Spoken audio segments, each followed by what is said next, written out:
The first time one of our films was shown in a big theater, I realized I made a big mistake. This might just change everything for low-budget filmmakers. Now, before we get started, this took me way too long to get right. But people will forgive a shaky shot or bad lighting. But if your audio is bad, they're clicking away instantly. As George Lucas once said, sound is 50% of the movie-going experience. It carries emotion, builds tension, and sells the realism of a scene. You can shoot on an iPhone and it will still feel pro as long as your sound is clean. It's what separates an amateur from a professional, even on a micro budget. If your sound is bad, well, it hurts your ears. Your video could be blurry or all black, but if the sound is bad, you feel it. I never paid a lot of attention to sound. Sure, my dialogues had to be audible, and I always loved good songs because I didn't record room tone. But not too long ago, the first time one of our films was shown in a big theater, I realized I made a big mistake. So we started investing a lot into pro-level sound equipment and tried finding the best equipment that still wouldn't break our budget. And so that's the reason why we're talking about the brand new Deity DXTX. The Deity DXTX is a plug-in transmitter with some seriously powerful features.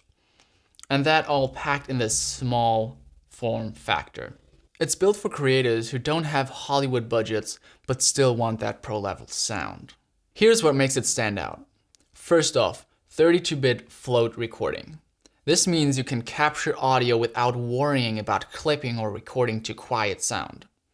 Whether someone is whispering or yelling out loud, the DXTX handles it all. Second, and that really makes the 32-bit float recording usable on a bigger scale, TimeCode. This tiny device right here isn't just transmitting good sound in 24-bit, but it's recording the 32-bit float with TimeCode. So what exactly does that mean for our use cases? Well, we can get good sound straight into the camera as a backup, but in post, sync everything with just one click with the 32-bit float recording.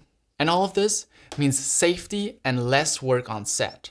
No retakes because sound was clipping again. Third, it uses a XLR locking connector. So you're getting a rock solid connection that won't just accidentally unplug mid-take and fall your talent on the head. The DXTX mounts right onto the boom pole, which is super clean and not too heavy, and no cables.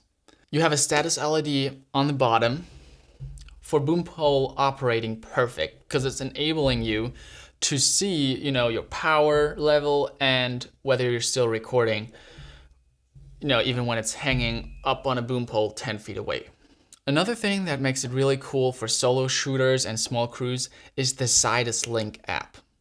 You can monitor and control your sound from up to, I think, 250 feet away, which is incredible. And that's huge when your mic is, boomed out or strapped to a talent or whatever. For us, it's also great because we really invested a lot into the Deity ecosystem. So we have those body packs that have the TimeCode and that can be controlled through the app. We have the DXTX that can be controlled through the app.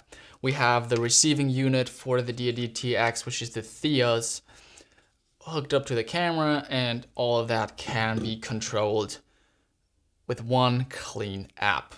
Here's how I've used the Deity DXTX so far. Not at all.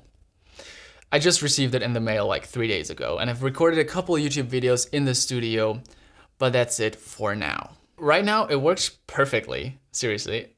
It's got the 48-volt phantom power. I've done some, test shots with the 32-bit float. It's really amazing, the workflow. I've hooked it up to my Sennheiser 416, MKH 416, and that works great. Awesome sound quality out of that thing. And I plan on using this device for our next feature film, and that's why we bought it. This is going to replace the Sennheiser unit that we had before, where we did not have timecode, so the 32-bit float just really didn't work. You know, we can't sync up manually 500 audio files in post. So that didn't make a lot of sense for us. And also, I didn't like the app, I didn't like the connecting, I didn't like the controlling of it. Also, I didn't like that it was a separate app to the Deity system, obviously. So yeah, here's an issue that I ran into with my unit. When the device first arrived, I tried plugging it into my microphones, and the locking mechanism was super stiff. I had to press down and it would not be able to be plugged into the mic. I was like really trying to push it in there. Eventually I tried to bend the mechanism itself slightly with my hands to see if that helps, and it did. I was able to, with a lot of force and the fear of breaking it, able to plug it in to one of our older mics. I didn't do that with the $1,000 mic. And then it worked. It was still really hard to get in and out. I was leaving it in there for a while and pulling it out a couple times to make sure it gets broken in. Would you say that? I don't know. Now it works fine. It's still kind of stiff to get out, but that might just be that mechanism. That might be on purpose, that it's still a little hard to get out, so you gotta wiggle it out a bit, you know, in case, I don't know, the screw untightens so it doesn't fall off. I could imagine. Okay, bottom line. For under $1,000, this thing does a job of multiple devices. And it does it reliably. The DXTX isn't just a transmitter, it's a legit upgrade for indie filmmakers, content creators, and small crews who need that pro level sound without the pro level price tag. Thanks for watching. I'm Simon Wesley, and if you like this video, please consider liking and subscribing.